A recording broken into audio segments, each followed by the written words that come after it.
Welcome to GovCom Unfiltered, where your journey through the labyrinth of federal contracting begins.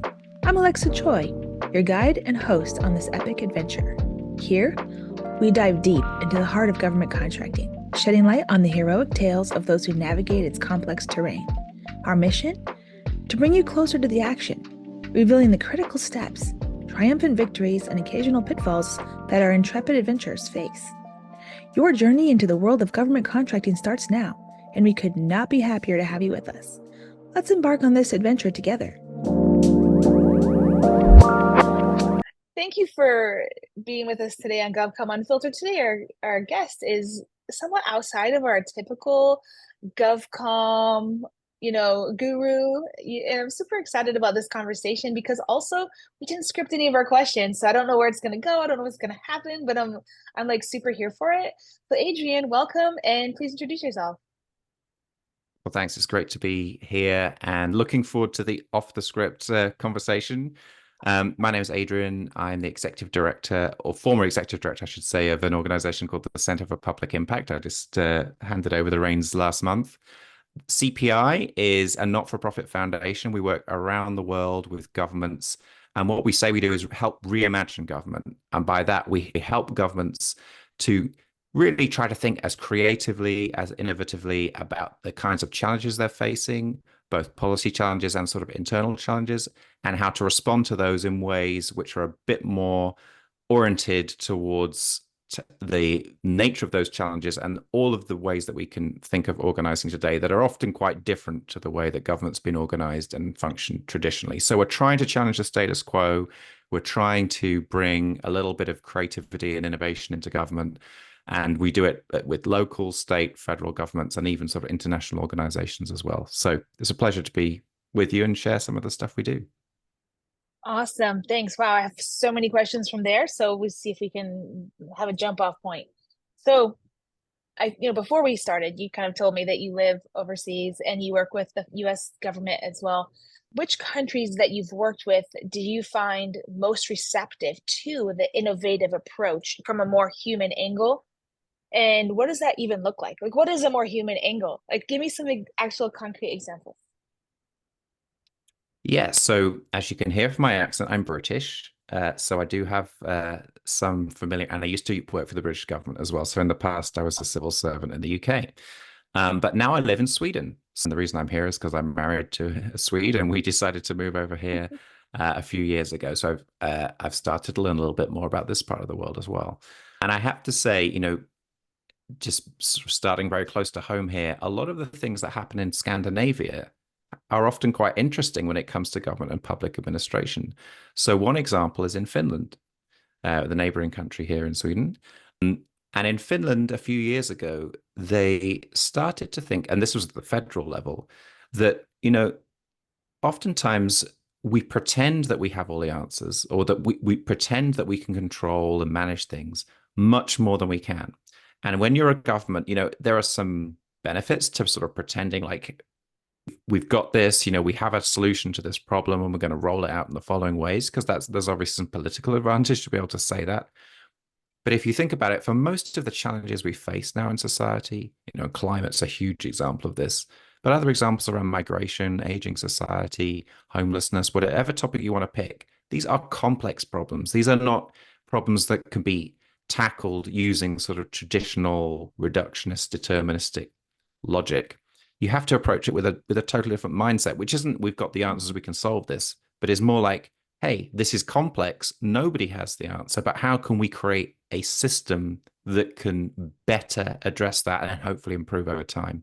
That's what the Finnish government did, and they actually called it humble government, which maybe that's an oxymoron to some people, but it's about government saying, our role is actually to be a bit more of a steward for the system rather than being in charge of everything, to say, hey, we've got a role to play as government, which can be about convening, can be about funding, can be about making connections, sharing information, sharing data, but it doesn't have to be about solving the problem wholly. Mm-hmm. How can we make a system where different actors across public, private, social sectors can come together, work together, learn together, and actually do something which is a bit more imaginative, a bit more creative. So that's a one example of a government actually at the federal level who have adopted a Mhm. completely different approach to the more traditional sort of top-down control oriented mindset of government.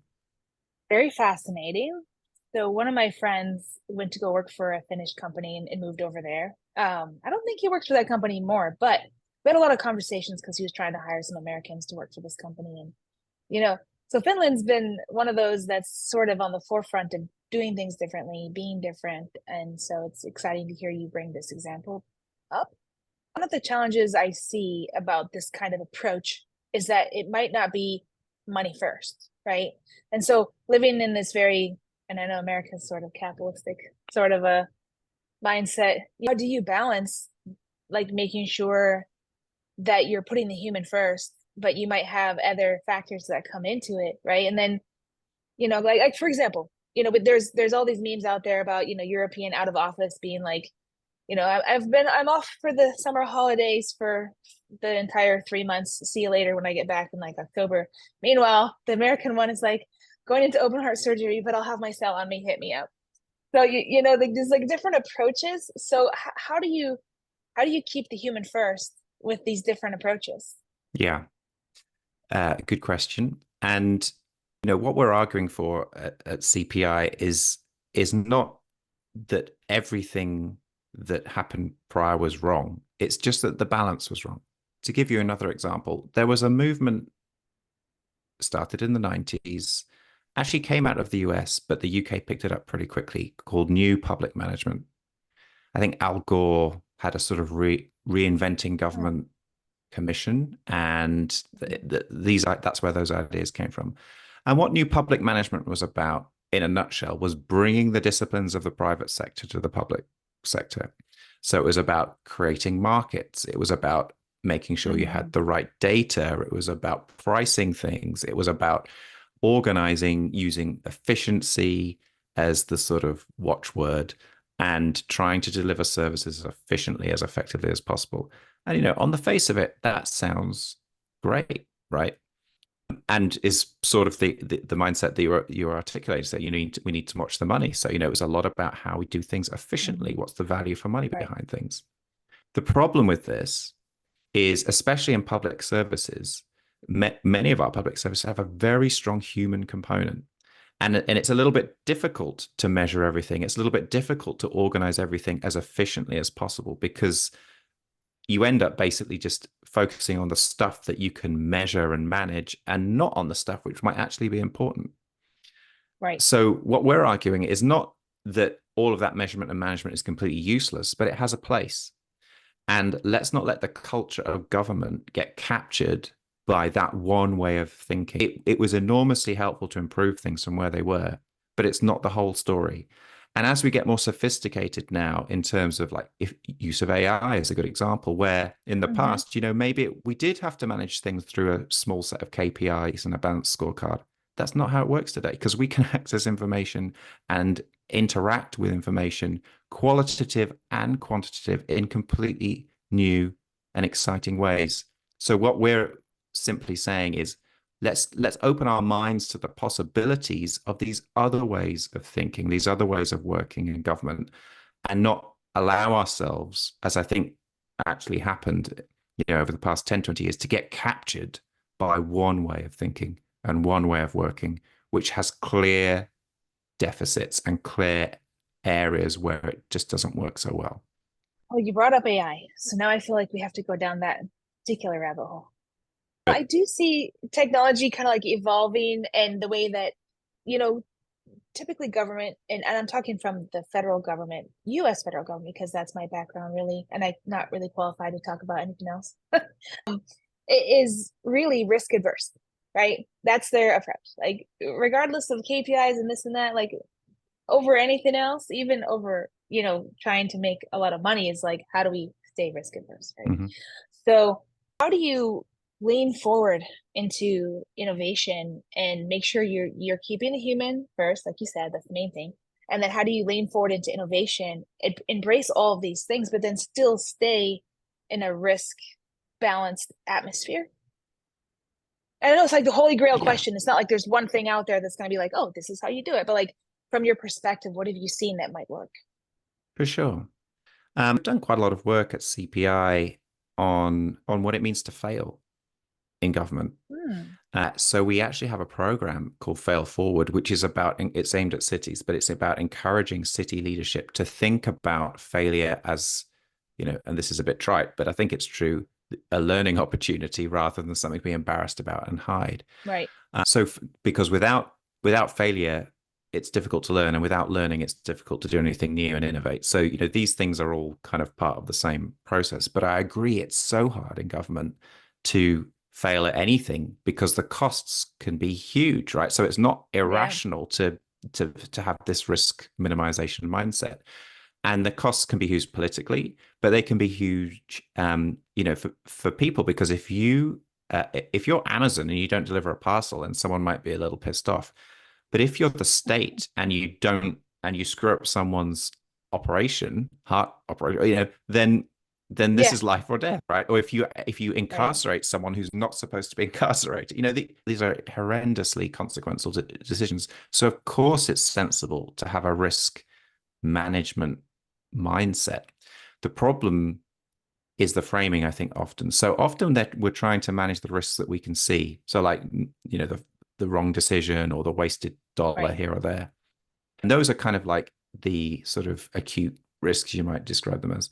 But what we're not seeing is the chronic failure that happens across the system as a whole. So, a system which has just a background level of drug abuse or homelessness or loneliness, or these are kind of chronic failures in our society where we just kind of accept that this background level of harm is existing all the time.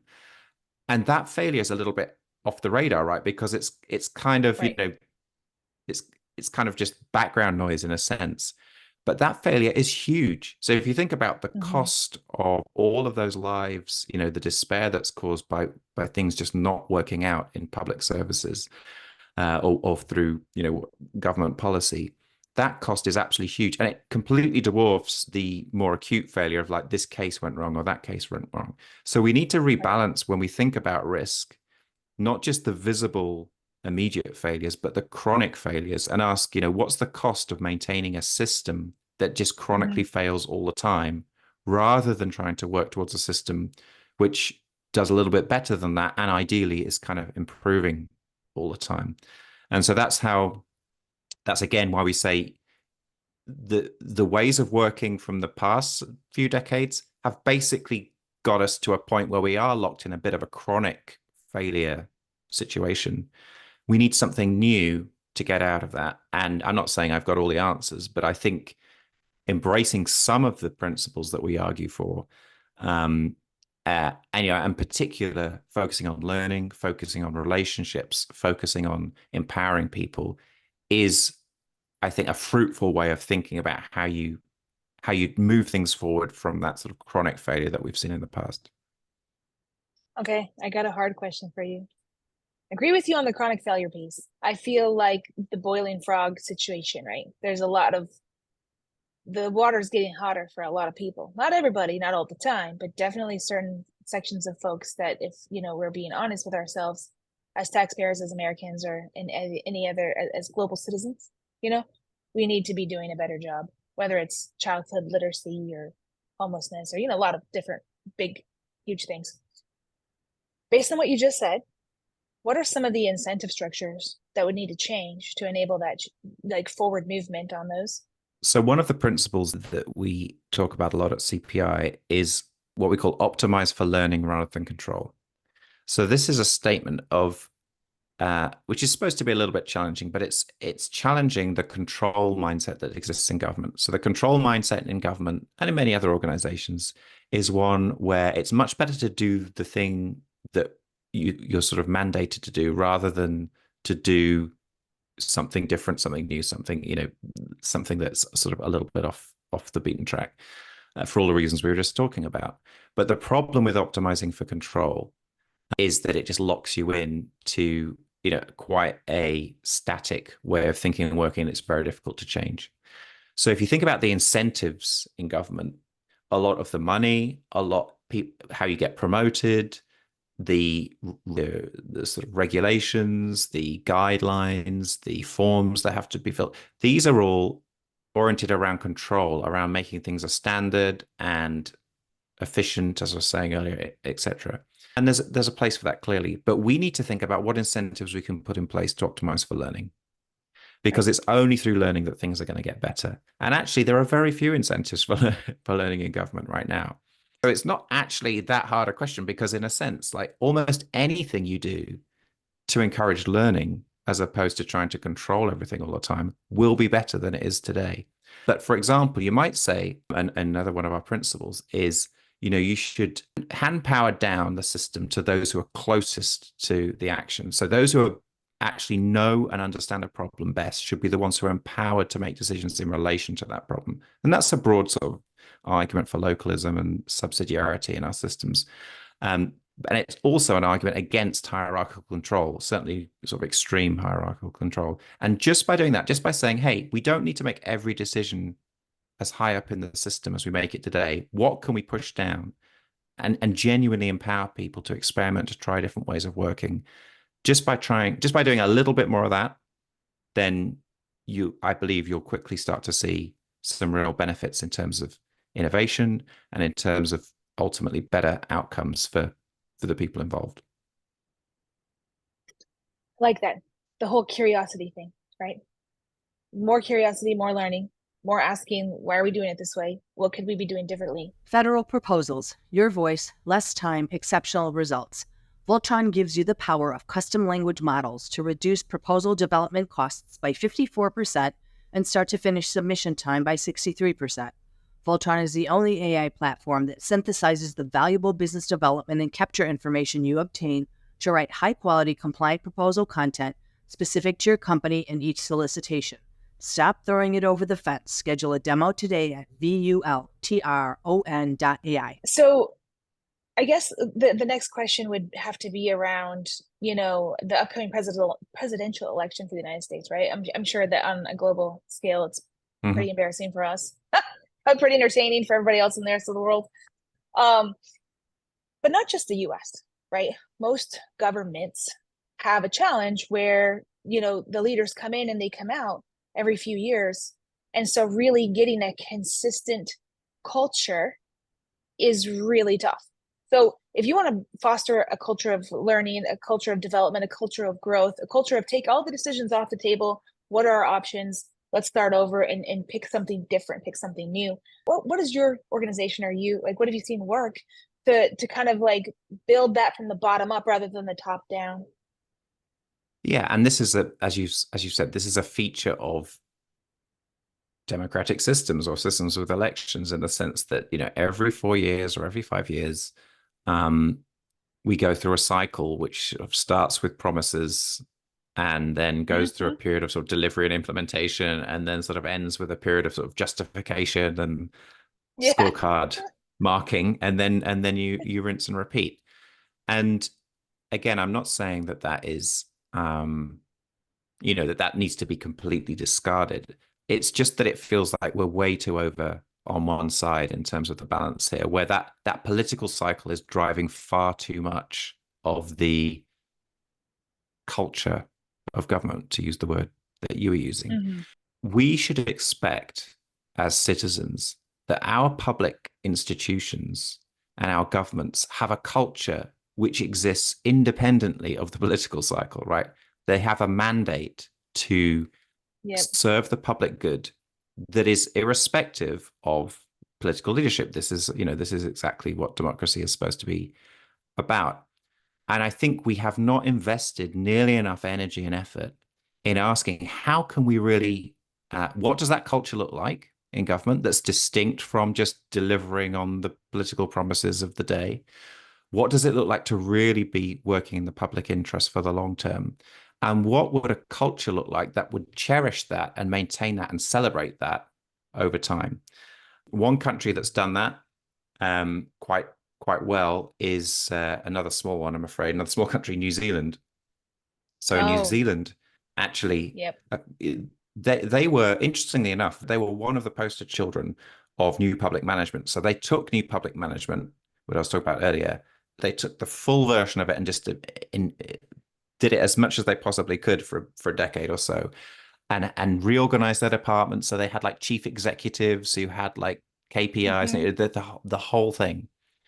But after a OKRs and while, management meetings and yeah, forecasting and metrics and it was literally the perfect experiment for like how far can you push this ideology. right. And but they got to a point where they realized not only were these sort of outcomes in the end not meeting up to expectations after all of this effort to do all of this, they also realized they'd lost something quite profound about what it meant to be in public service, because suddenly it was kind of like you're working in the private sector. I mean, you were literally sort of in these organizations that became like just the delivery arm of the state. And it needed something more than that. So there was a chap called Peter Hughes, who was like the senior civil servant in New Zealand. He said, we've gone wrong. We pendulum has completely swung over in one direction. And we need to bring back what he called the spirit of service, which is this idea, that, New Zealand is not a big country, and everybody knows everybody else pretty much. And, we're all here working for each other. We all have a stake in this. And this idea that your customers and we're the providers of these, this is creating a transactional set of relationships, a very kind of market-oriented set of relationships. That's not how we want this to be. So they have now invested in their civil servants, the culture of the civil service, and saying, what does it mean to be a public servant in New Zealand over and above just delivering on the promises that were in the manifesto? And I think that's working out quite well. So, again, that's not to say that everything in new public management was bad and wrong, but new public management had nothing to say about culture. And culture is enormously important, especially in the public service, because people don't necessarily join the public service to be in like a sort of pseudo private sector situation. It's something bigger than that, and rightly so. Right. I talk a lot about this. You're kind of like getting into my talk track about why, as government contractors, we support the government and do what we do, when ultimately we could be working in any other, I don't know, we could be doing anything else, right? So why is it that we dedicate our entire careers to public service, right? And as a taxpayer and as an American, I talk people from other industries into this one all the time. Why would you be doing anything else? I think you touched on something really important, and that is the fact that culture, there's this saying in the US, probably everywhere else too, is like culture eats strategy for breakfast. And that's never going to not be true, because people ultimately work with people that they like, and if they're really smart and good at their jobs, they can work anywhere that they want. So, if it gets really painful, and like you said, just the delivery arm, and you're missing your why. Go back to like Simon's book, like Start With Why. That book was one of the more impactful books, I think, for not just me, but anybody that has read it. Is like, why are you doing this? Yeah, right. Like, and then if you can wake up and remember and kind of touch down on that why on all the things that you do, it really does create more of a calling than just like a career. Yeah. And, government contracting is not just like contracting in the private sector for exactly this reason.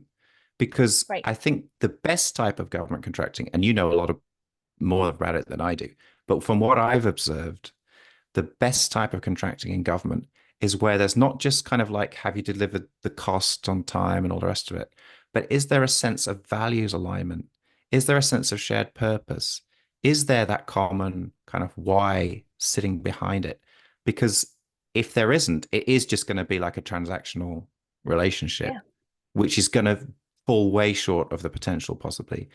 Whereas if you've got that shared sense of purpose and shared value sitting behind it, and the shared orientation towards, really trying to do the best for the public, then not only is everybody going to have a much more enjoyable time doing it, I think you're going to get much better results, because you'll feel safer to take those risks, to be creative, to suggest alternatives that weren't necessarily like written down on a piece of paper at the beginning. So you kind of get out of that legalistic transactional contracting model and into something which is much more productive and much more generative and just much better, right?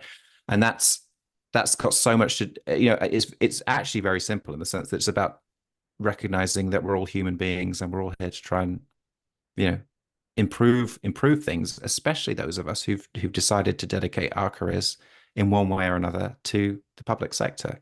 And we should celebrate that. We don't spend enough time celebrating that. For sure. So how important do you think creativity is to the future? That's the first question. And the second question was, for a lot of people that are, especially people who are very traditionalists, I think, being creative feels a little bit too much like play. And play is play, it's not work, right? So I think the more that we lean into like creativity as play, as work, as all this it's not just an afterthought, it is the thought, is the way. Is that the answer? Or is that the question? I don't know. So I think creativity is hugely important. And it's often, I think you're right, though, that it's often seen as, oh, well, that's just a bit too close to fun. Exactly. It's too close to fun. We should be, it's fun adjacent. We don't do that here. We should be like, just sort of very seriously sort of eking out another 2% efficiency from last year's, or like implementing the IT system exactly as we were, it's only in situations where there are no unknowns, where everything is known. In those hypothetical situations, then you can just kind of roll out the plan, right? Just get on. Right. There's no creativity required. Just do what you're supposed to do, right? And that's a bit like, let me see. I've just thought of this analogy. Maybe it's not going to work, so I'll probably torture it. But if you have some Lego, you have a Lego set, you can just take Lego out and build exactly as it says in the instruction book. That's not very creative, right? It's enjoyable, I guess, but you're just kind of following the instructions step by step. That's what my kids love to do. But then, of course, what you do then, if you started that way, is you take it apart and start building your own. That's the thing about Legos. You can build it into an infinite number of other possibilities. So it's the ultimate creative toy. And I think we need far too much of government is like following the instruction book. And we do, but we've got so much capacity and need for the creativity, because it's not that everything's known. It's not that you can just follow the instruction book, because almost everything you can think of in government has massive uncertainties associated with it. Not least if you follow the causal logic of anything, from like the initial idea through to the impact on the world. There are so many things that can be different, assumptions that turn out not to be correct, things in the world, in the context that change as you go along, that it almost guaranteed that you're going to be wrong from, whatever you thought at the beginning is going to be wrong. So you have to be adaptive. You have to be agile. You have to be creative, but we don't celebrate that enough. Right. I think that kind of goes back to my incentive conversation, is because, incentives aren't just money. I mean, I am an American and we do operate from that model, obviously. But I mean, I'm talking about like what else besides that, right? Because you're going to get paid either way, right? So what else is an incentive for you? So is it working with your friends? Is it having fun? I try to infuse a lot of those things into my events, and it's well received because we need more of that. Even like with the way that I dress, with the way that I show up, the way that I approach people, the way that I'm on LinkedIn. I try not to be super stodgy with my language. And yeah, I will drop an F-bomb if I need to. Like, this is just, approach it more as a human and less as a robot, and have more fun and infuse all these things together, I think is ultimately attractive. But like I had mentioned, I think people find it a risk. Yeah. I love that. I'd love to come to one of your workshops. It sounds great. And I would love to have you. There are a lot of things like that, which diversity is another one I can think of, right? So people might think, oh, DEI, we have, that whole agenda, people are pro or anti it or whatever. I'm just talking about like when you bring different people together that have got different perspectives. And not everybody went to the Ivy League school. Not everybody has been working for 20 years in the federal government. You've got people who've got completely different life experience and different perspectives. Right. That is not only highly creative, because that environment, if you can curate it in a thoughtful way, the kind of discussions you're going to get from that, the kind of ideas that are going to emerge from that group are going to be much, much better than if you just got a whole bunch of people together who are all the same and all a very similar background. And that's just like I mean, that's just obvious, right? But there's a lot of studies that show, more diverse teams Yeah. generate better answers, right? So we can lean into that. And it's fun. And it's Yeah. fun because most people actually enjoy meeting and interacting with people who are different from them. It's not all about arguing and having oppositional, as soon as you, again, as you can create that environment where we're being constructive and being um, generative with the ideas, then it's hugely, hugely valuable. So yes, the more we can bring in that kind of mindset. And I don't think the stuff is rocket science. If I just asked some school children to tell me, how Yeah. can you be more creative? How could we bring Right. creativity into the situation? They would come up with dozens and dozens of ways, but you have to want to do it. And you have to feel, Yes. yeah, incentivized to do it, I guess, which is your point. But it's not hard. It's actually not hard once you start. Right, right. Yeah. I feel like you and I could have a lot of conversations about this topic because I feel like we're kind of aligned in that. But I wanted to go back really quickly to what you said about DEI and A thing, right? Mhm. About like the whole diversity thing, right? I don't know when belonging and acceptance became a political agenda. Like, and by the way, I am of an age where I never thought I didn't have the gender questioning on my bingo card either, because like it never occurred to me until I was much older adult and I'm seeing younger kids talk about these things, and so it's I think as we move forward and the older guard kind of like retires and the younger folks come in and into these positions of leadership, I think that the diversity, inclusion, and acceptance, belonging, all of those things are going to be really important for this creativity aspect that you're talking about. Because I think words like creativity might feel different and look different for different groups of people. 100%. And I agree with you. This needn't be a political thing at all, right? Yeah, I think that the argument we actually have been making for quite some time at CPI is that we need to focus much more on the human, right? And that's both the human in terms of the people who work in the public sector, and the human in terms of the wider population of people who are getting services from or interacting with the government in one way or another. And again, for reasons that we might debate or look back historically, the humans kind of get lost in this, and we end up thinking of it as a big machine to be optimized with transactions and with money and with all of the other things that are going to be considered, and the human kind of gets either forgotten entirely or right down at the bottom of the list. And I think we can challenge that now. We can flip that around and say, what if we actually centered on the human? What does it mean to be a human who works here? And then belonging is absolutely at the top of the list. It's not like an afterthought. yeah, That's one right. of the first things you're going to talk about. It was the And what first thing, right? and what does it mean to be a human interacting with this, whatever the service is, like coming into this office or speaking to us on the phone or trying to navigate this website, to be an actual real human who's doing this? How would you feel if this is you and you are in this situation? And of course, there's human-centered design and many, many other Oh approaches yeah. that sort of talk about this.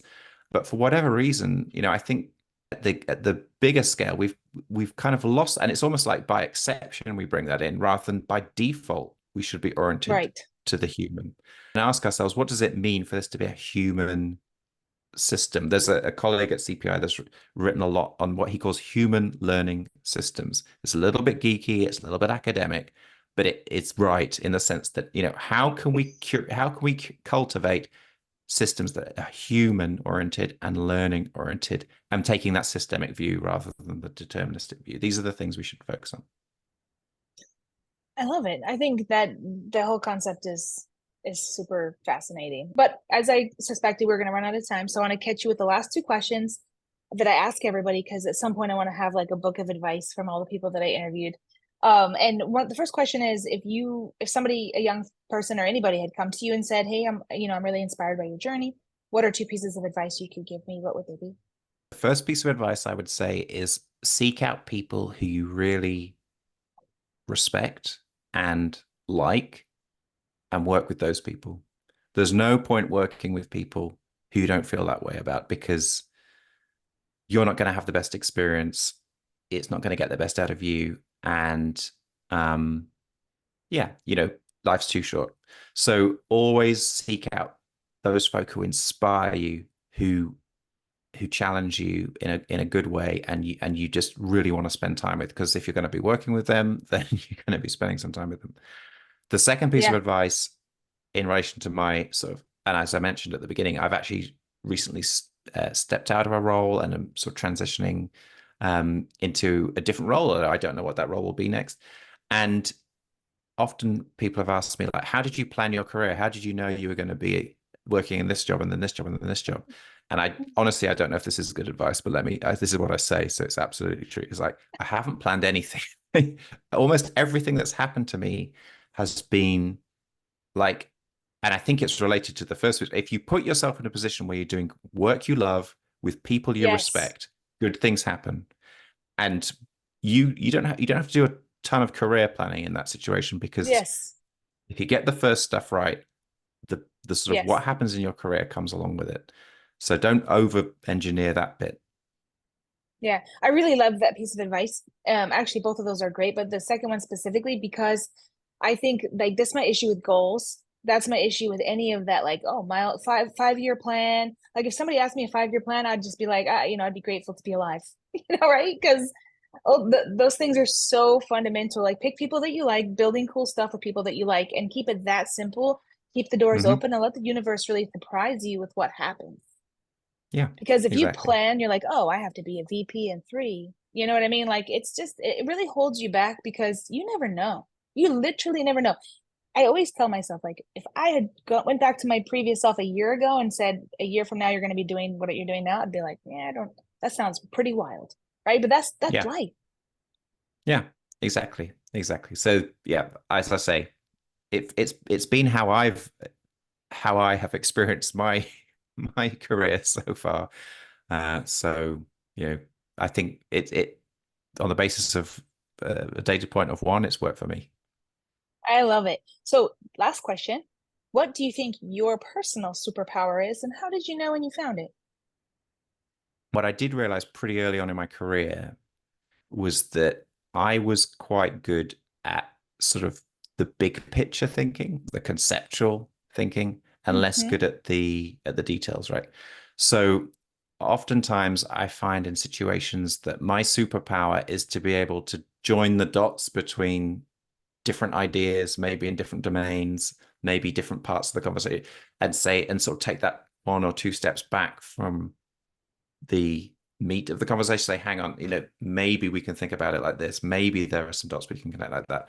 That's usually, I feel weird saying this because it's about myself. I think that's usually helpful, right? You have to ask my colleagues as to whether absolutely. That's true. No. Big picture thinkers. That it's funny too, and not to go back to a gender thing, but whenever I ask men this question, they really struggle with it. But women are just like, I know exactly what my superpower is. It's this, and this, but ultimately being a big picture thinker, I think is hugely helpful, because as you pointed out, not everybody approach it like is in that like frame of mind. So they have to work a lot harder to get there. But if you see it automatically and you can bring people along for the ride, then they suddenly can, open up the whole future vision, right? Like the as is state and the to be state and how to go from point A to point B it's a whole thing. Yeah. So that's what I try to do. I love it. Well, I really appreciate your time today. Thank you so much. This has been actually a super big breath of fresh air for me. So thank you for being on the podcast, and I look forward to continuing to talk to you. Thank you. I really enjoyed the conversation as well. And it shows you that it can work really well with no script at all. So there you go. Absolutely. Catch us next time on GovCom Unfiltered. Until then, we'll see you. As we draw the curtain on today's chapter of GovCom Unfiltered, I want to thank you for joining us on this remarkable journey through the intricate world of federal contracting. I'm Alexa Choi, and it's been an honor to navigate these stories of courage, innovation, and resilience with you. Until we meet again, keep pushing boundaries, exploring new horizons, and making your mark in the government contracting universe. Farewell for now, but not forever. Stay tuned for more adventures that await in the next episode of GovCom Unfiltered. Safe travels on your path to greatness, and remember, we are all on this journey together.